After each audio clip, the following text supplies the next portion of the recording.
ኩዮቹ ተነጥሎ ያሕፃን ሲያለቅስ ቁጭ ብሎ ያዩት ያለሙ ጀማል ነቢ ያሉት ምንስ ሆነሃል? ሕፃኑም አለ ለዘይኔን አባቴ ሞቶብኝ እኔ ሌላ ባል አግብታ እናቴ አባሮኝ እንጀራ አባቴ። ይህንን ብዙዎች ለምን እንደሚወዱት ታውቃላችሁ? ሃይማኖታቸው እንኳን ባይሆን ይሰሙታል፣ ያደምጡታል። ለምን? እስኪ ታሪኩን ላጫውታችሁ። ነብዩ መሐመድ ሰለላሁ ዐለይሂ ወሰለም አንድ ቀን ለይስ ሰላት ሲወጡ ልጆች ሰፈር ላይ ሲጫወቱ ነበር።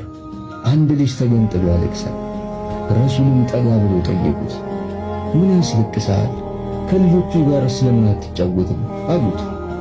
ልጁም ረሱል መሆናቸውን አላወቀም ነበርና አባቴ ከረሱል ሰለላሁ ዐለይሂ ወሰለም ጋር ፊሰቢልላህ ወጥቶ ሸሂድ ሆነ፣ እናቴም ሌላ ባል አግብታ ባሉ አባረረኝ፣ ምግብ መጠጥ ልብስም ቤትም የለኝ። እነዚህን ልጆች ሳይ አባቴ ያላቸው ናቸውና አባቴን አስታወሰ ሲል መለሰላቸው። ረሱል ሰለላሁ ዐለይሂ ወሰለም እጁን ይዘው በቃ እኔ አባትህ፣ አይሻ እናትህ፣ አሊ አጎትህ፣ ሐሰንና ሁሴን ወንድሞችህ፣ ፋጢማ እህትህ እንዲሆኑልህ አትሻም ሲሉ ያን ጊዜ ልጁ አወቃቸው። እንዴት አልፈልግም ያ ረሱላህ አላቸው። ይዘውት ቤት ሄደው ጥሩ ልብስ አልብሰው አብልተው አጠጥተው ሽቶ ቀቡት። ደስተኛው ወጣ።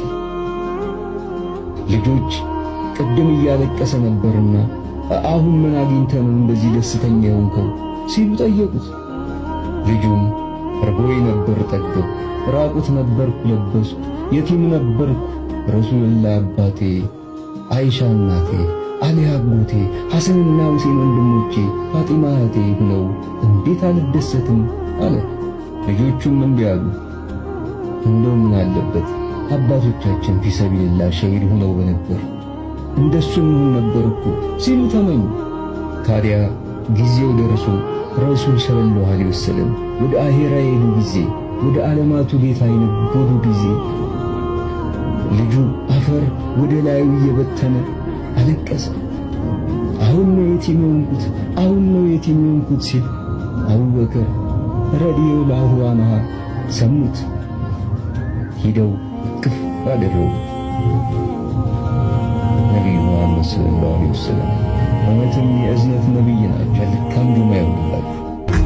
ከኩዮቹ ተነጥሎ ያሕፃን ሲያለቅስ ቁጭ ብሎ ያዩት ያለሙ ጀማል ነቢ ያሉት ምንስ ሆነሃል?